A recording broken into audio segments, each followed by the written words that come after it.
Iyan, isang mapagpalang araw sa inyo mga kamama at tayo ay kakain na. Naku grabe, putok-batok 'to. So si Baby Jacob nililibang ko dahil naiinip na 'yan, kanina pa gustong kumain.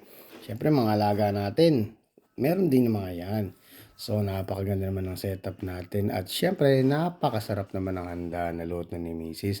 So ipagsasalo-salo namin ngayong gabi 'yan mga kamamo, kaya kayo kain na. So ayan, may mga pamputok-batok, siyempre kailangan may mga bilog-bilog tayo tsaka mga pera-pera diyan na pampaswerte sa pagdating ng bagong taon. So siyempre hindi magpapauli yung picture-picturean muna kahit gutom na kami. Ayan, tinitiis ko na yung gutom ko, mapicturean na pagbigyan ko lang 'tong yung bossing natin at siyempre ayan, na natin yung Polaroid na bagong bili, ti-try natin na magkaroon tayo ng magandang picture. Siyempre memory, lalagay natin sa refrigerator natin 'yan, first time, eh. So ayan, nagpicturean na yung mga magkapatid. Insert dun sa dalawa, kay Julian at saka kay Nathan.